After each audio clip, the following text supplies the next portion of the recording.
Bismillahirrahmanirrahim. Alhamdulillahirabbil alamin wassalatu wassalam ala asyrafil anbiya'i wal mursalin wa ala alihi wa sahbihi ajma'in. Subhanaka la ilma lana illa ma 'allamtana innaka antal alimul hakim. Rabbi shrah li sadri wa yassir li amri wahlul 'uqdatam min lisani yafqahu qawli. Amma ba'd.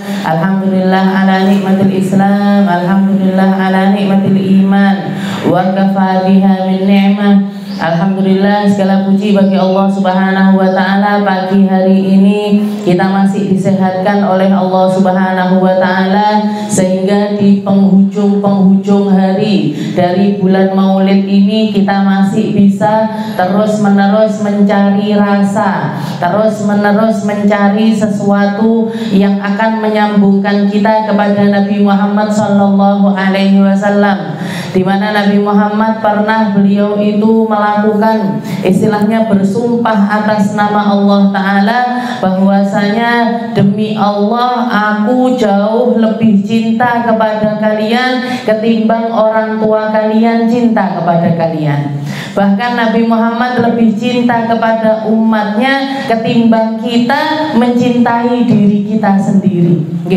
Istilahnya Rasulullah SAW orang yang paling banyak memikirkan kita, bukan cuma nasib dunia kita, tapi juga sampai nasib akhirat kita.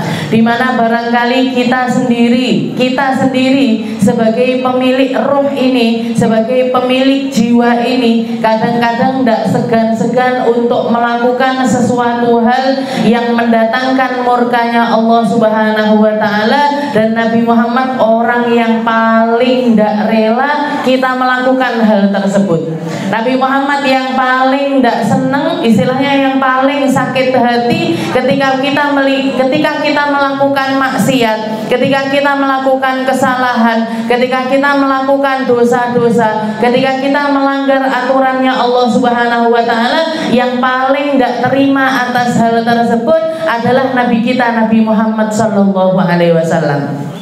Perjuangannya beliau untuk kita sampai titik darah penghabisan, sampai pol, sampai duk. Nabi Muhammad itu mengusahakan keselamatannya kita, baik itu keselamatan kita di dunia sampai keselamatan kita di akhirat. Semua hal beliau korbankan, umurnya dikorbankan, kesenangannya dikorbankan, kegembiraannya dikorbankan, hartanya dikorbankan, anak-anak cucunya dikorbankan, semuanya demi umat ini. Makanya kalau sampai kita tidak merasakan rasanya cintanya Nabi kepada kita, niku kebangetan. Cintanya Nabi Muhammad kepada kita lebih besar ketimbang cinta kita terhadap diri kita sendiri. Cintanya orang tua kita terhadap kita, itu masih besar cintanya Rasulullah SAW terhadap kita. Makanya kalau kita lihat hampir di setiap hal, hampir di setiap doa-doanya Nabi, hampir di setiap waktu-waktu di mana biasanya orang-orang itu tidak mikirkan selain dirinya sendiri, tapi Nabi Muhammad terus-terusan kepikiran tentang kita.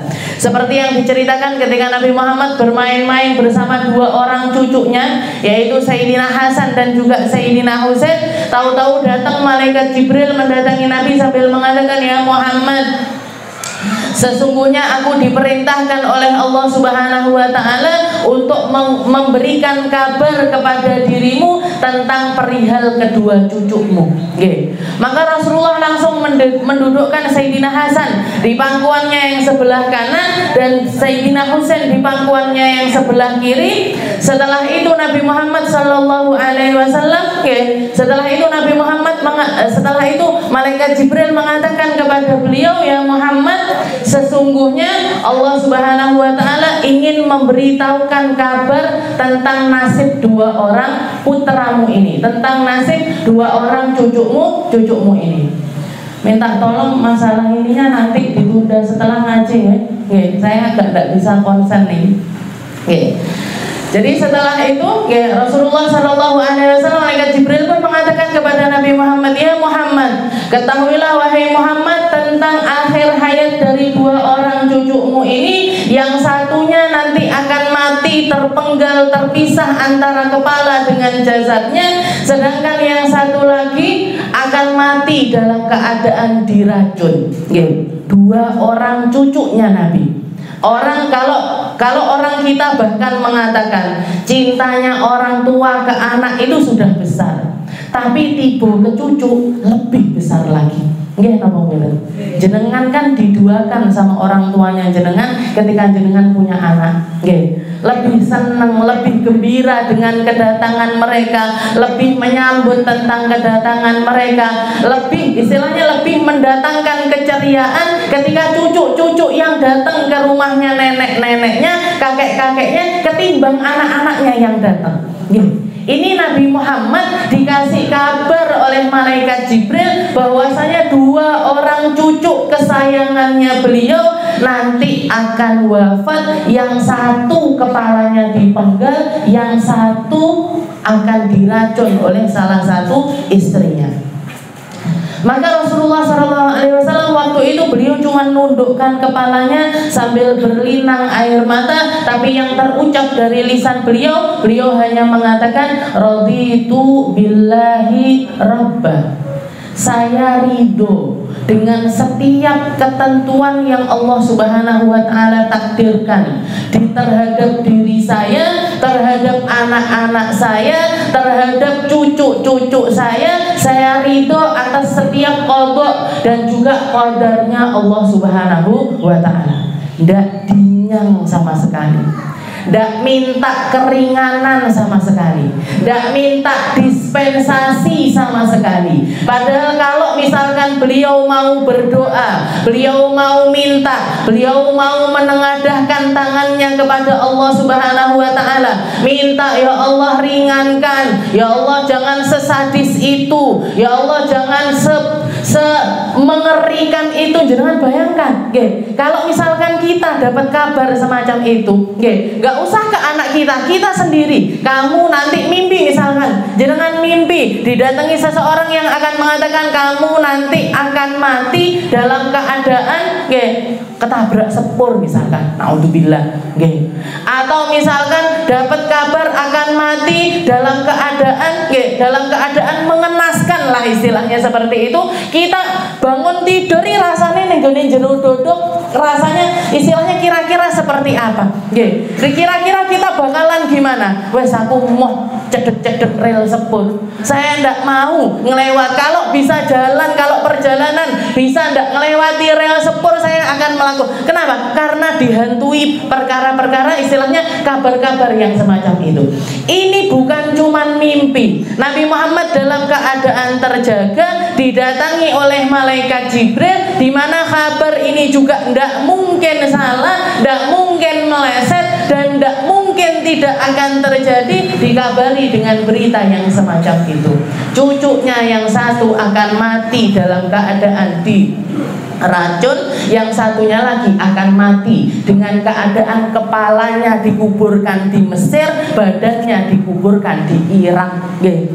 Jadi dikatakan tapi Rasulullah yang keluar dari lisannya beliau cuma mengatakan raditu billahi rabba. Saya ridho atas setiap ketentuannya Allah Subhanahu wa Ta'ala. Ridho Nabi. Tidak minta, tidak doa, tidak ngangkat tangannya. Kenapa? Karena tahu persis ini menyangkut perkara pribadinya beliau, menyangkut tentang perkara anak cucunya Nabi, menyangkut perkara keluarganya Rasulullah Shallallahu Alaihi Wasallam. Dan setelah itu yang berubah beliau hanya setiap kali setelah dikabarkan yang semacam itu, setiap kali ketemu sama Sayyidina Hasan, ketemu sama Sayyidina Husain, beliau cuma memeluk keduanya, yang satu dicium di bibirnya, yang satu dicium di lehernya. Sampai Sayyidina Husain ini ngiri, kakekku ini gimana? Kakak Hasan diciumnya di bibir, saya diciumnya di leher. Maka Rasulullah mengatakan kepada dua cucunya tersebut, karena wahai cucuku, ketahuilah bahwasanya ini hanya ungkapan rasa sedihnya Nabi yang tidak mampu melakukan apa-apa dan tidak mau melakukan apa-apa atas perintah perihal nasib kedua cucunya, karena bibirnya Sayyidina Hasan akan menjadi perantara kematiannya dia. Sedangkan Sayyidina Husain lehernya yang akan menjadi perantara kematian Sayyidina Husain. Sebatas itu perjuangannya Nabi. Tidak dimintai keringanan sama sekali oleh Nabi Muhammad SAW. Tapi lain halnya ketika Nabi Muhammad didatangi malaikat Jibril. Malaikat Jibril mengatakan kepada Nabi Muhammad, "Ya Muhammad, umatmu yang bertaubat kepada Allah Ta'ala, kembali ke jalannya Allah Ta'ala, istiqomah untuk menjalankan ajarannya Allah Subhanahu wa Ta'ala. Setelah dia bertaubat, Allah Ta'ala akan menerima mereka setahun setelah taubatnya mereka." Maksudnya begitu seseorang itu taubat, jarak setahun kemudian dia meninggal dunia, maka Allah Ta'ala akan menerima taubatnya orang tersebut. Tapi kalau misalkan antara taubatnya dengan kematiannya ini tidak sampai 1 tahun, Allah Ta'ala tidak akan menerima taubat orang tersebut. Maka Nabi Muhammad mengatakan kepada malaikat Jibril, "Ya Jibril, khaffif ala ummati ya Jibril." Ya Jibril, wahai Jibril, katakan kepada Allah Ta'ala, ringankan kepada umatku, karena di antara umatku ada orang-orang yang mereka itu baru taubat beberapa bulan, datang ajal kepada mereka, terus gimana nasibnya mereka? Piye caranya mereka selamat? Gimana kalau misalkan taubatnya ini belum sampai setahun? Berarti mereka tidak akan diselamatkan oleh Allah Subhanahu wa Ta'ala. Ringankan wahai Jibril. Maka diringankan sama Allah Ta'ala. Allah Ta'ala mengatakan, "Ya Muhammad, tak ringankan, tidak 1 tahun tapi 1 bulan." Ya, jadi kalau misalkan antara taubatnya dia dengan kematiannya dia ini jaraknya masih 1 bulan, maka Allah Ta'ala akan bersedia untuk menerima taubatnya orang tersebut. Kalau di bawah itu, Allah Ta'ala tidak menerima. Dinyang neh sama Nabi Muhammad, "Khaffif ala ummati ya Jibril." Ringankan lagi ya Allah, ringankan wahai Jibril. Di antara umatku ada orang-orang yang mereka baru taubat seminggu, 2 minggu, 3 minggu. Kalau misalkan ajal mereka keburu datang, tidak sampai waktunya ini, tidak sampai 1 bulan, terus gimana? Mereka mau nyari pertolongan dari Allah Ta'ala ini lewat jalan mana? Lewat pintu mana? Khaffif ala ummati ya Jibril. Ringankan lagi. Maka diringankan lagi sama Allah Ta'ala. Ya sudah, tidak 1 bulan wahai Muhammad, tak kasih waktu 1 minggu. Kalau antara taubatnya mereka dengan kematiannya ini jaraknya 1 minggu, akan aku ampuni, akan aku terima. Kalau enggak. Sedinyang neh sama Nabi, "Khaffif ala ummati." Ringankan lagi ya Allah. Di antara umatku ada yang taubatnya baru sehari, 2 hari, 3 hari. Faman alaihim. Mereka mau nyari pertolongan lewat mana? Kalau Allah Ta'ala tidak berkenan untuk menerima taubatnya mereka, maka diringankan lagi sama Allah Ta'ala. 1 jam wahai Muhammad. 1 jam wahai Muhammad. Kalau antara taubatnya dengan kematiannya ini jaraknya 1 jam, akan diterima. Dinyang neh sama Nabi Muhammad. Khaffif ala ummati ya Jibril. Ringankan lagi. Di antara umatku ada yang taubatnya baru 1 menit, 2 menit, 5 menit, 10 menit. Mereka mau nyari selamat lewat mana? Kalau Allah Ta'ala tidak mau nerima taubatnya mereka, maka Allah Subhanahu wa Ta'ala mengatakan kepada malaikat Jibril, "Ya Jibril, akhbir ala Muhammad." Kasih tahu kepada Nabi Muhammad bahwasanya Allah Subhanahu wa Ta'ala akan senantiasa menerima taubatnya umatnya Nabi Muhammad, karena Nabi Muhammad, karena kemuliaan Nabi Muhammad, karena tingginya derajatnya Nabi Muhammad, ila an yugharghir, sampai rohnya ada di kerongkongan. Rohnya masih di kaki, dia tobat, ditompo tobatnya. Rohnya sampai ke lutut, masih diterima tobatnya. Rohnya sampai ke pusar, masih diterima tobatnya. Tapi kalau sudah sampai ke kerongkongan, dia baru bertobat, maka di situ ditutup pintu tobat oleh Allah Subhanahu wa Ta'ala. Nabi Muhammad memperjuangkan kita sampai titik darah penghabisan. Nggih, sampai perkara pokoknya piye carane umatku ben selamat, piye carane umatku biar masuk surga, gimana caranya umatku biar masuk di dalam tempat yang mulia, gimana caranya biar umatku ndak mencicipi api neraka, gimana caranya umatku biar ndak sampai diadab sama Allah Subhanahu wa taala. Itu yang diperjuangkan oleh Nabi Muhammad, yang kadang-kadang kita sendiri ndak memikirkannya, yang kadang-kadang kita sendiri ndak merasa kalau ini adalah kesalahan, yang kadang-kadang kita sendiri masih terlalu egois untuk ngikuti jalannya Nabi, untuk berjalan di belakangnya Nabi, untuk napak tilas jejaknya Rasulullah Shallallahu Alaihi Wasallam. Kita itu kadang-kadang masih mikir-mikir jilbaban sik engko wae lah, ya apa namanya, mau sholat berjamaah ya sik engko ae, lek umur wis 40 tahun ning dhuwur ya lek sampai 40 tahun, lek enggak mau istiqomah baca Al-Quran nanti aja lah. Kita sendiri tidak sayang kepada diri kita.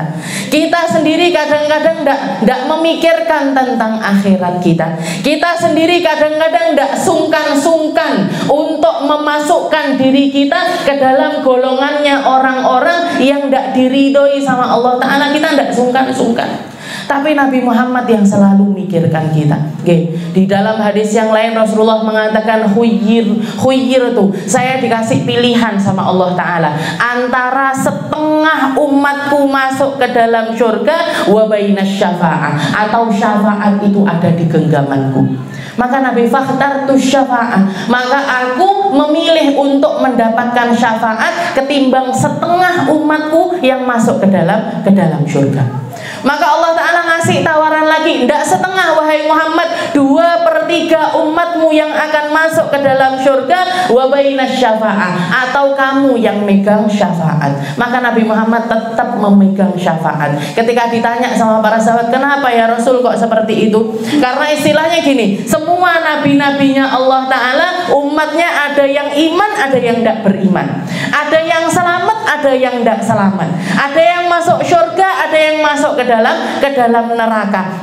Dan itu mulai dari zamannya Nabi, bahkan Nabi Adam aja yang umatnya baru anak-anaknya sendiri, putra-putranya sendiri, ada di antara putranya yang selamat, ada yang tidak selamat. Qabil selamat, sedangkan Habil yang selamat, Qabil yang bunuh adiknya, yang bunuh Qabil tidak selamat, dinaskan itu di dalam Al-Quran. Jadi itu memang sunnatullah. Kita tidak akan mungkin bisa menyelamatkan semua orang, kita tidak akan mungkin bisa dicintai oleh semua orang, kita tidak mungkin bisa diterima oleh semua orang. Itu sunnatullah. Bahkan para nabi-nabinya Allah Ta'ala pun mengalami hal yang semacam itu. Maka Nabi Muhammad ketika ditanya sama para sahabat, kenapa ya Rasul? Bukankah 2/3 umatmu itu sudah amat sangat banyak yang selamat? Bukankah itu sudah istilahnya kalau nilai itu 100, kalau nilai itu 100 kita dapat 75, itu kan wis apik banget. Apik napa mboten? Ya lumayan lah, kalau itu nilainya ujian-ujian ya lumayan. Tapi kalau perihal umat, kalau perihal manusia yang selamat, 75% itu kan sudah luar biasa banyak. Maka Nabi Muhammad, katanya Nabi Muhammad, ikhtartu syafa'ah, aku memilih untuk mendapatkan syafaat dari Allah Subhanahu wa Ta'ala agar aku bisa menyelamatkan setiap dari umatku, walaupun misalkan di dalam hati mereka hanya ada iman sebiji debu sekalipun. Ndak tahu sholat ritek, ndak tahu poso ritek, yang penting ada iman di dalam hati mereka. Ada iman, walaupun cuma sebiji sawi, walaupun cuma sebiji debu, sebiji debu satu debu yang bahkan kita ndak bisa merasakan dari debu tersebut. Yang penting di dalam hatinya ada iman, mati bawa iman, ada iman di dalam hidupnya, dan dia mati bawa keimanan tersebut. ketika di penghujung akhir hayatnya dia, maka Nabi Muhammad masih punya kesempatan untuk menyelamatkan hamba tersebut. Ini rahmatnya Nabi. Ini cintanya Nabi kepada kita. Jadi terlalu kecil ekspresi cinta kita ini dibandingkan apa yang seharusnya kita persembahkan kepada Nabi kita, Nabi Muhammad Sallallahu Alaihi Wasallam. Jadi majelis-majelis semacam ini yang bisa menyenangkan Nabi, duduk-duduk yang semacam ini yang bisa menyenangkan Nabi, amal-amal kita kebaikan terhadap diri kita sendiri ataupun orang-orang sekitar kita, itu yang bisa kita persembahkan kepada Nabi Muhammad Sallallahu Alaihi Wasallam. Paling tidak apa? Paling tidak kita meringankan bebannya Rasulullah Sallallahu Alaihi Wasallam, karena bebannya Nabi yang paling besar ini ya umatnya, selamatnya umatnya. Masuknya mereka ke dalam surga, masuknya mereka ke tempat-tempat mulia di sisi Allah Subhanahu wa taala, itu yang paling menyenangkan untuk Nabi kita, Nabi Muhammad sallallahu alaihi wasallam. Kita lanjutkan pembahasan kita di dalam kitab Uqudul Lijan, di dalam kitab Keluarga Sakinah, ila an qala al-muallif rahimahullahu taala wa nafa'ana bihi wa bi ulumihi fid dharain amin wa qala Ali karramallahu wajhah. Kita sampai kepada perkataannya Sayyidina Ali bin Abi Thalib karramallahu wajhah, dakhaltu ala Nabi sallallahu alaihi wasallam ana wa Fatimah wa wajadnahu yabki bukaan syadidan wa qultu lahu sallallahu alaihi wasallam. Sayyidina Ali menceritakan ketika beliau berkunjung bersama Sayyidah Fatimah Zahra, jadi putrinya Nabi sama menantunya Nabi masuk ke rumahnya Nabi Muhammad, dan mereka berdua ini mendapati Nabi Muhammad dalam keadaan ya beki bukaan syadidan, dalam keadaan nangis luar biasa tangisannya Nabi. Faqultu lahu, maka Sayyidina Ali mengatakan kepada Nabi, fidaka abi wa ummi ya Rasulullah. Fidaka abi wa ummi itu ekspresi istilahnya ya Rasul, apa yang bisa saya lakukan? Istilahnya gini, kayak perkataan abahku kah, ibuku kah yang harus aku korbankan demi untuk memberhentikan tangismu, saya rela ya Rasul. Fidaka abi wa ummi ya Rasul. Apa yang terjadi kepada dirimu ya Rasul? Untuk malladzi abkaka, apa yang membuat engkau menangis ya Rasul? Qala sallallahu alaihi wasallam, maka Nabi Muhammad mengatakan, ya Ali, wahai Ali, lailata usriya bihi ila sama raaitu nisaan min ummati yu'adzibna finnar. Wahai Ali, sesungguhnya saya ingat ketika saya diperjalankan oleh Allah Ta'ala untuk melakukan Isra Mi'raj, saya melihat banyak sekali golongan perempuan-perempuan yang diazab oleh Allah Subhanahu wa Ta'ala. Saya melihat perempuan-perempuan ini disiksa dengan berbagai macam siksaannya mereka, wahai Ali. Ai jahannam bi anwa'il adzab fa bagaitu lima ra'aitu min syiddati adzabihim, maka saya menangis karena saking parahnya azab yang Allah Ta'ala berikan kepada mereka. Awalan ra'aitu imra'atan mu'allaqah bi sya'riha yughli dimaghuha. Katanya jadi ada sekitar 7 macam azab yang Allah Ta'ala timpakan kepada golongan para perempuan. Yang pertama, Rasulullah melihat ada perempuan-perempuan yang digantung sama Allah Ta'ala dengan rambut-rambut mereka, di bawah mereka ada api neraka. Jadi ra'aitu imra'atan mu'allaqah bi sya'riha yughli dimaghuha, yang karena panasnya api neraka itu otaknya mereka mendidih. Jadi golongan pertama, perempuan-perempuan yang ditarik kepalanya, digantung sama Allah Ta'ala, dan kepalanya ini dididihkan dengan panasnya api neraka. Itu golongan pertama. Wa ra'aitu, yang kedua, ra'aitu imra'atan mu'allaqah bilisaniha wal hamim. Setelah itu ada golongan-golongan perempuan-perempuan yang digantungnya bukan pakai rambutnya, tapi pakai lidah-lidah mereka. Jadi lidahnya ditarik sama Allah Ta'ala, setelah itu digantung dengan lidah-lidah mereka. Wal hamim yusabbu fi halqiha. Setelah itu dari arah mulutnya mereka dimasukkan lewat mulut mereka itu yusabbu fi halqiha, jadi dimasukkan timah panas lewat mulut mereka sampai ke kerongkongan mereka, sampai menghabiskan kerongkongan mereka. Habis terbakar kerongkongannya, balik lagi, terbakar lagi, balik lagi, terbakar lagi, balik lagi, terus seperti itu. Itu golongan kedua. Yang ketiga, ra'aitu imra'atan qad shudda rijlahu ila thadiha. Setelah itu ada perempuan-perempuan yang Allah Ta'ala itu shudda rijlahu ila thad. Jadi antara kakinya dengan dadanya itu diikat. Okay. Kakinya diikatkan ke dada mereka, wa yadaha ila nasiyatiha. Setelah itu tangannya diborgol di atas. Okay. Jadi tangannya di atas, kakinya nempel di dada-dada mereka. Okay. Wa qad sallallahu alaihal hayyat wal aqarib. Setelah itu Allah Ta'ala mendatangkan bagi mereka kalajengking dan juga ular-ular yang luar biasa besar untuk menerkam mereka, diterkam. Jadi dicabik-cabik badannya, habis balik lagi, dicabik-cabik lagi, balik lagi, dicabik-cabik terus seperti itu. Itu golongan ketiga. Warabaan yang keempat, ra'aitu imra'atan mu'allaqah bithadiha. Yang keempat, ada perempuan-perempuan yang digantung, pakai payudara mereka. Okay. Wa ra'aitu imra'atan ra'sa khinzir. Itu yang keempat. Yang kelima, ada perempuan-perempuan lagi yang sama Allah Ta'ala kepala-kepala mereka dirubah dengan bentuk babi, wa badanuha badanu himar, sedangkan badannya adalah badannya keledai. Wa 'alaiha alfin minal azab, dan mereka dapat ribuan macam azab yang ditimpakan kepada golongan yang kelima ini tadi.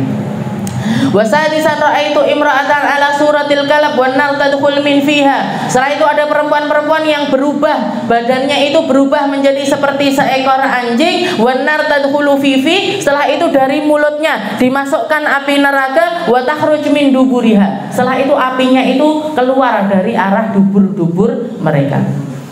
Wal malaikah yadribuna ra'saha bimaqami aminan nar. Setelah itu para malaikat diperintahkan untuk memalu kepala-kepala mereka dengan palu-palu dari api. Hancur balik lagi, hancur balik lagi. Ini azabnya di neraka. Nauzubillah.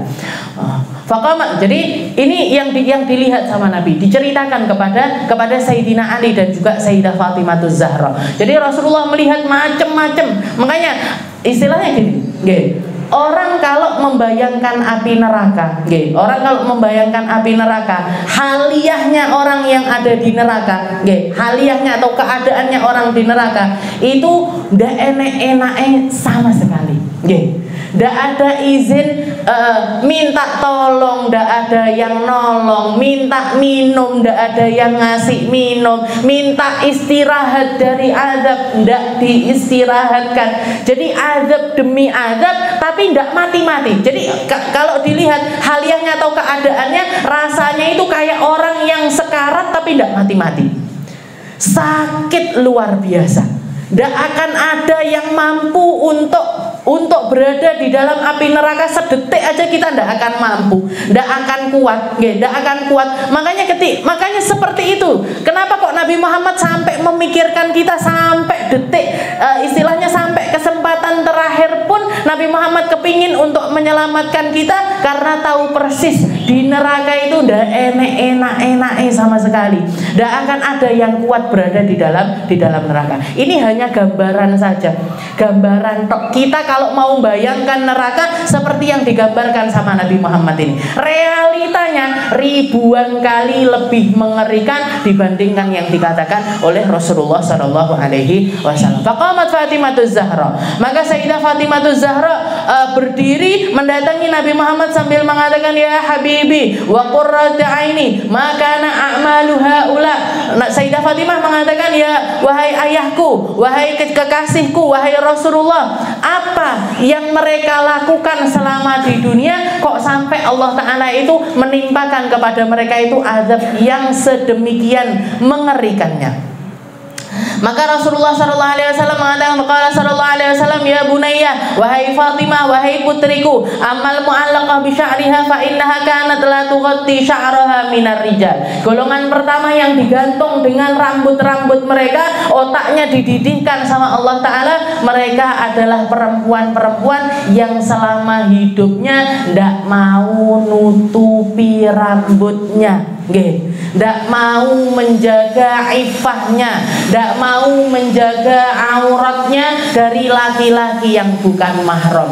Jilbaban, tidak gelem jilbaban. Nggih. Ini satu amalan, istilahnya ini satu pekerjaannya muslimah yang kadang banyak perempuan-perempuan yang bahkan mengatakan, sing penting hatinya dihijabi. Yang penting yang penting saya sholat, yang penting saya jadi orang baik, yang penting saya tidak melakukan, tidak menyakiti orang lain, yang penting yang penting amaliyahnya sama manusia beres. Iya, amaliyahnya sama manusia beres, tapi amaliyahnya sama Allah Ta'ala tidak beres. Kalau kita mau bisa baik sama manusia, kenapa? Saya baik sama orang tua saya, kenapa? Karena mereka melahirkan saya.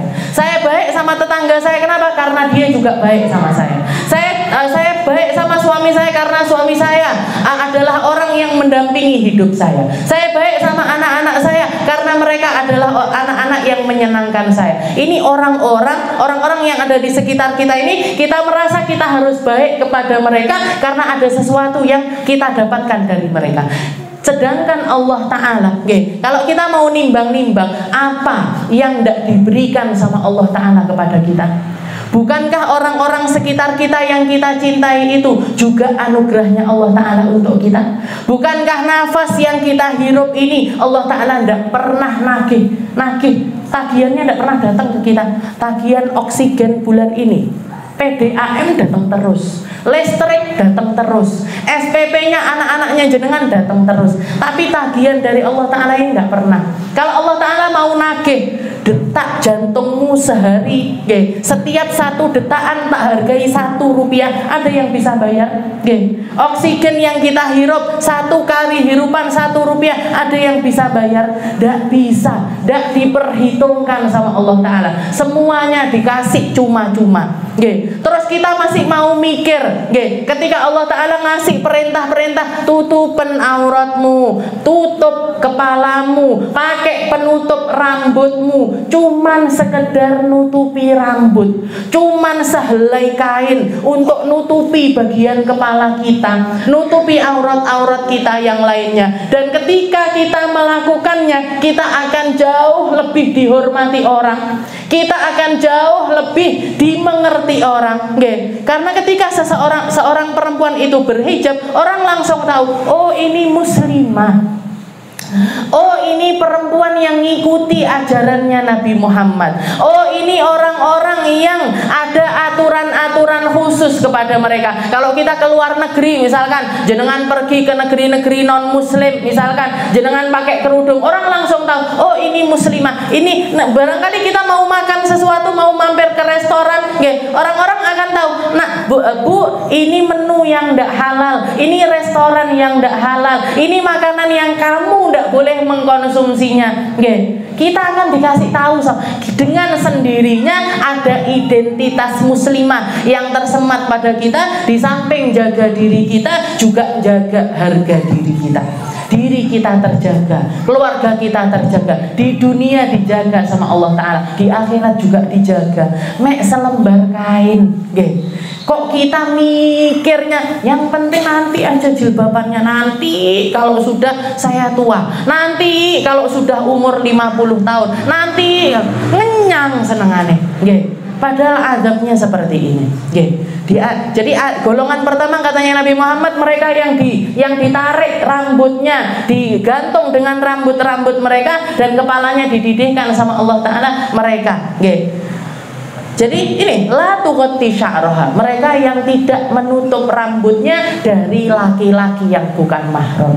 Di depan laki-laki mean, jenengan di rumah ndak harus jilbaban, jenengan di dalam kamar ndak harus jilbaban, jenengan ketika duduk-duduk kumpul-kumpul sama sesama perempuan mau lepas hijab juga ndak apa-apa. Cuma yang diminta sama Allah Ta'ala, kalau ketika kamu di luar dan ketika kamu ada laki-laki yang bukan mahram di situ, tutupen auratmu, Cuman sekedar itu, cuman sekedar itu. Dan perjuangannya tidak lama. Istilahnya kita kalau mau jangan inget-inget dulu ketika masih mau pertama kali berhijab niku, berat memang, berat memang. Saya sendiri juga merasakan hal tersebut. Dan abah saya juga tidak pernah memaksakan untuk saya berproses. Istilahnya tidak sebegitu mondok harus gamisan, boten.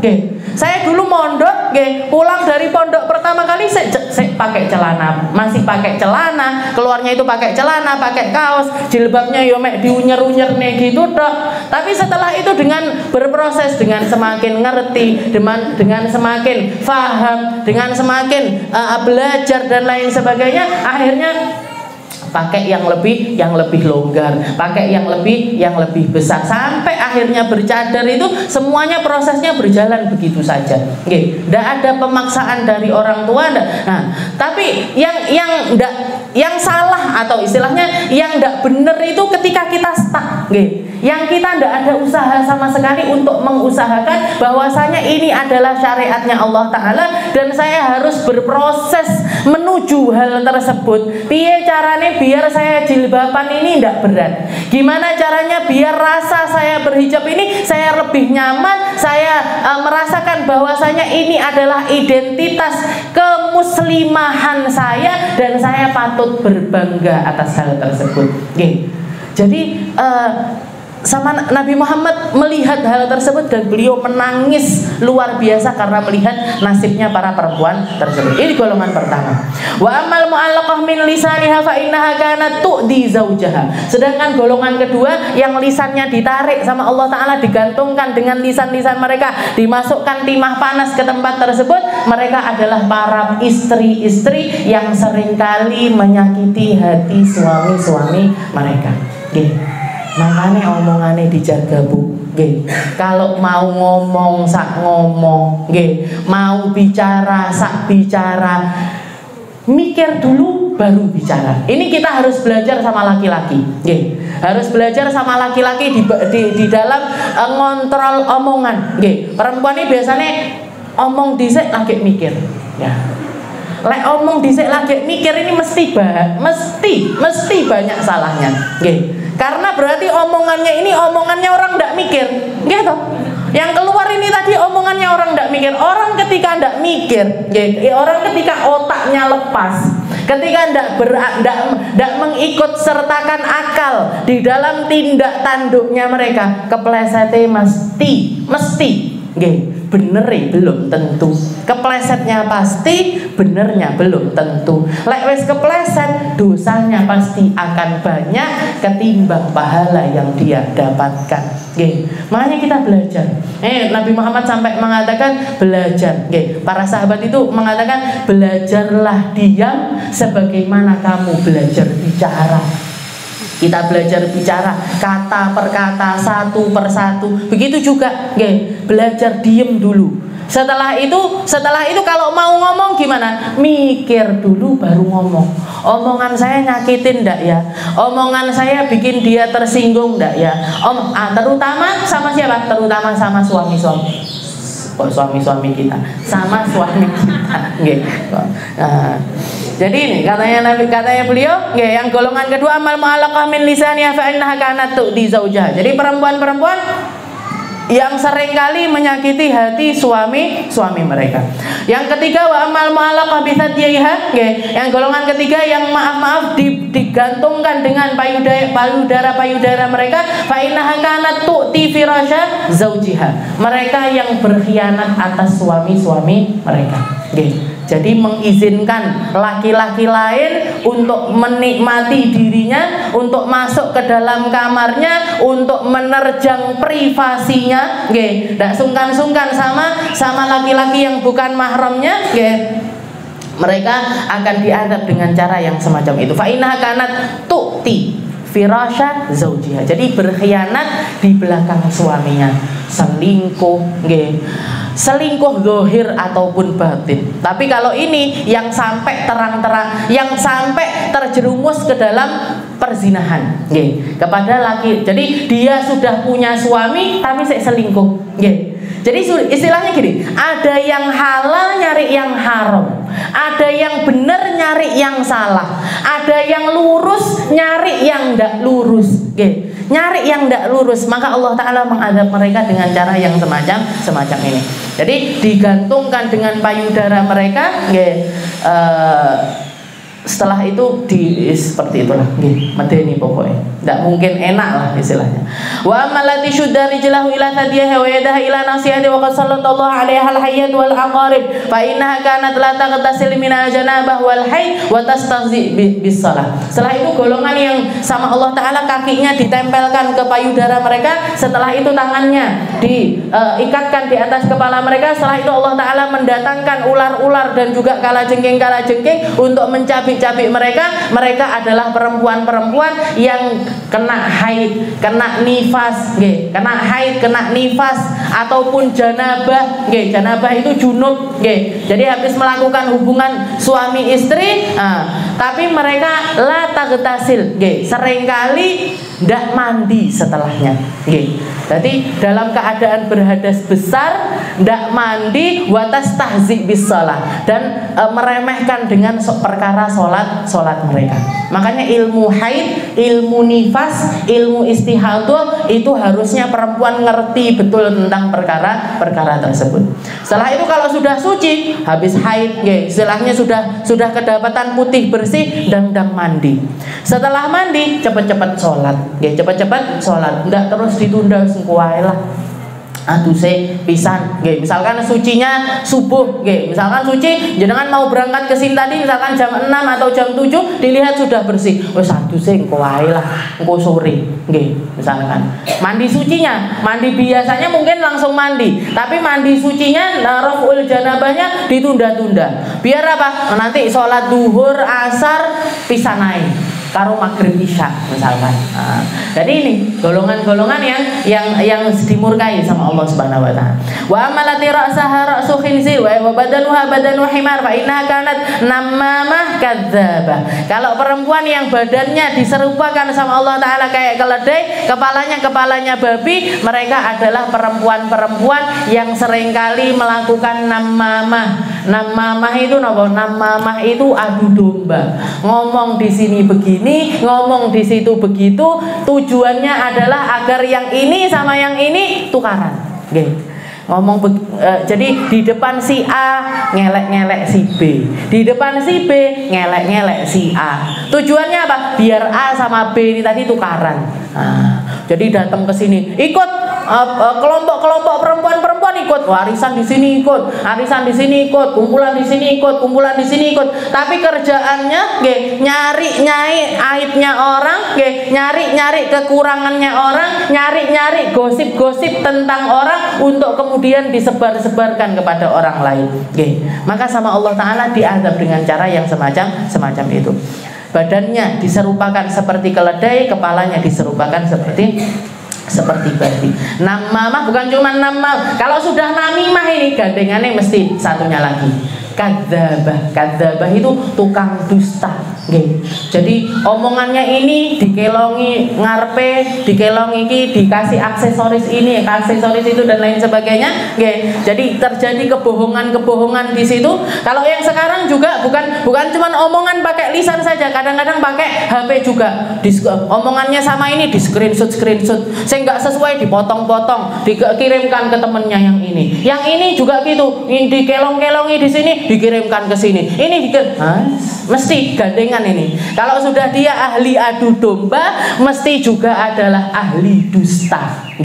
Jadi dusta sama namimah ini mesti gandengan. Karena ketika kita itu aku ditekoki wong ngene, dia tidak mau disalahkan, tidak mau orang-orang seperti itu kan maunya pokoknya sing bener aku tok, kabeh salah. Semua orang salah, semua orang punya aib, semua orang jadi bahan gosipnya dia, jadi bahan untuk dia nyebarkan aibnya orang lain. Ini namanya namamah kadzdzabah. Apalagi itu kalau perempuan seperti itu azabnya dari Allah Subhanahu wa taala. Wa amalati ala suratil qalbi wan naru tadkhulu min fiha wa takhruju min duburiha fa innaha kanat mannanah hasada. Setelah itu golongan yang diserupakan diperlakukan kayak anjing sama Allah Ta'ala. Setelah itu dari bibirnya mereka dimasukkan api, apinya itu nembus sampai ke dubur-dubur mereka. Mereka adalah orang-orang yang mananah hasada. Mananah itu apa? Mananah itu suka ngungkit-ngungkit kebaikannya. Kalau sama kebaikan yang dia lakukan, inget banget. Kamu kan pernah tak kasih ini, aku kan pernah nyekolahkan kamu, aku kan yang biayai inimu, aku kan yang membenahi ini dan lain sebagainya. Itu namanya manana. Suka ngungkit-ngungkit kebaikan, melupakan jasanya orang lain, tapi ingat sama semua kebaikannya dia. Setelah itu juga hasadah. Hasadah itu apa? Hasud sama orang. Kalau melihat ada orang dapat nikmat dari Allah Ta'ala, pengennya hilang nikmatnya orang tersebut, ganti di dia. Ini namanya hasadah. Mau itu nikmat yang duniawi ataupun nikmat ukhrawi. Nikmat duniawi itu kayak gimana ya? Kita kalau misalkan melihat ada orang atau tetangga kita bangun rumah, omahe ditingkat, omahe direnovasi, rumahnya diperbaiki, atau misalkan dia baru beli mobil atau beli kulkas atau beli kipas angin atau beli microwave. Microwave datang ke rumah, tuku microwave anyar, aku juga harus beli ini baru. Jadi ada orang dapat kenikmatan, bukannya seneng, tapi grundel di dalam hati. Itu kalau misalkan dia tidak mengharapkan nikmatnya itu tadi hilang, itu belum sampai ke tingkat hasud. Tapi kalau hasud itu ngelihat orang punya kenikmatan, tidak seneng sama kenikmatannya orang tersebut dan berharap kalau nikmat itu hilang dari orang tersebut. Nah, ini namanya hasud. Bibitnya dari apa? Bibitnya dari kebencian. Bibitnya dari tidak senang. Makanya kita berantas mulai dari awal, dari hal yang terkecil dulu, dari hal yang paling kecil sekalipun kita hilangkan. Ada orang dapat kenikmatan, alhamdulillah, mugo-mugo awet. Alhamdulillah, saya ikut senang. Kalau misalkan di dalam hati kita ada rasa, orang itu dapat kenikmatan, kok di dalam hati saya nggak senang ya? Ada rasa nggak senang di dalam hati kita, jenengan datangi, jenengan tambahi. Kalau jenengan bisa ngasih kepada orang tersebut, kita tambahi. Apa yang ada pada diri orang tersebut. Niatnya bukan ngasih, nambahi dia bukan. Niatnya kita untuk ngobati hati kita, biar rasa benci ini tidak terus-terusan ada di dalam hati kita. Saya harus senang sama kesenangannya orang. Saya harus ikut gembira ketika orang lain menikmati sesuatu. Saya harus ikut senang kalau ada orang lain sukses, kalau ada orang lain dapat kenikmatan, sehat, mulia, dimuliakan orang dan lain sebagainya. Saya harus lebih senang tentang hal tersebut.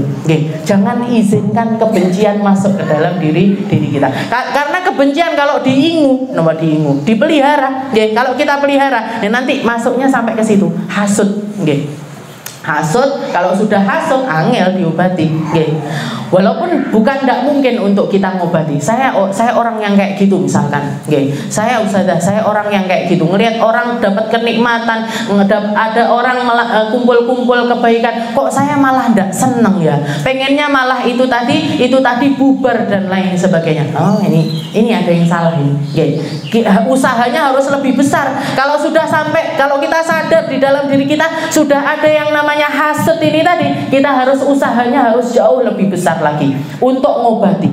Didatangi orangnya yang kita benci kepadanya, itu kita datangi, kita kasih hadiah, kita gembirakan dia. Lek iso dijak dolan. Jangan lihat orang-orang yang kayak gini, ayo Bu, tak jak dolan.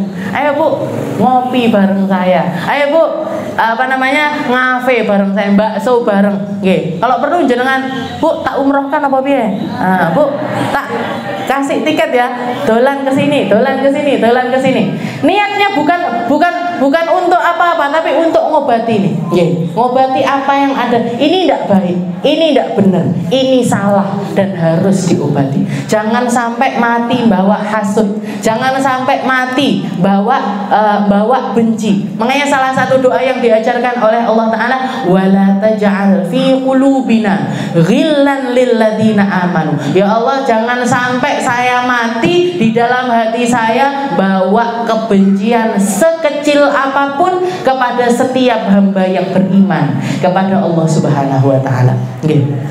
Seperti itu cara ngobatinya. Nah, hasadah. Jadi manana hasadah. Wa ya bunayya alwailul li imra'atin ta'si. Jadi itu golongan yang terakhir. Golongan terakhir adalah para hasadah, para manana.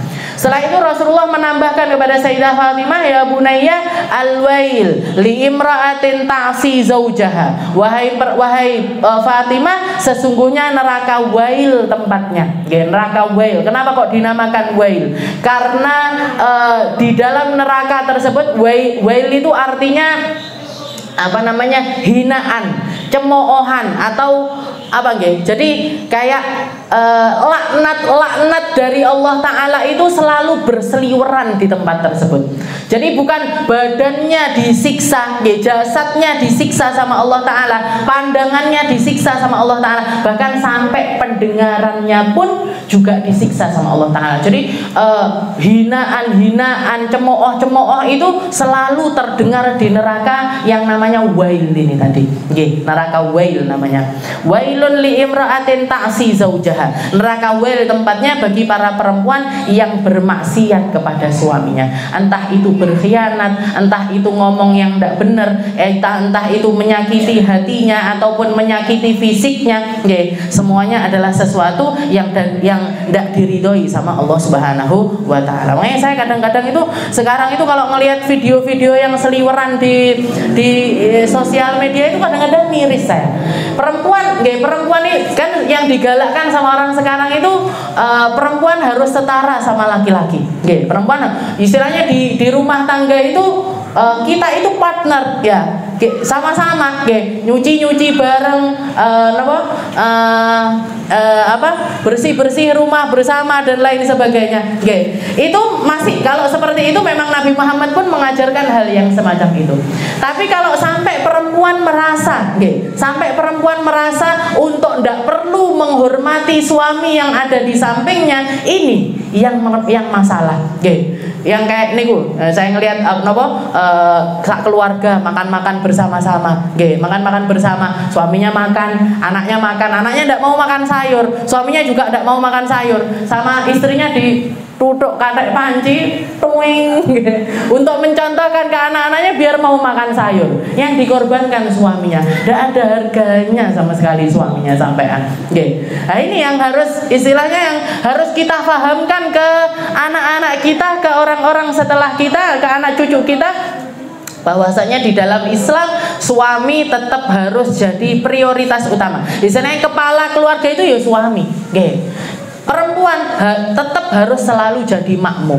Setinggi apapun ilmu mereka, setinggi apapun jabatannya mereka, sebanyak apapun harta mereka, mereka tetap harus berada di belakangnya suami. Suami harus selalu dapat penghormatannya kita, harus selalu dinaikkan derajatnya di dalam keluarga. Di dalam keluarga itu suami itu harus selalu terhormat, harus selalu di atas.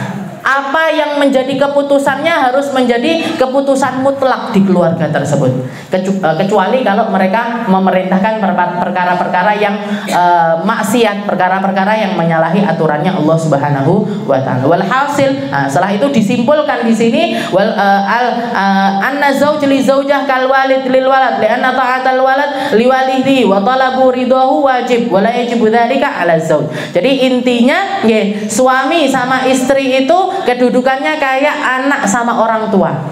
Sebagaimana kita harus menghormati orang tua, kita juga harus menghormati suami.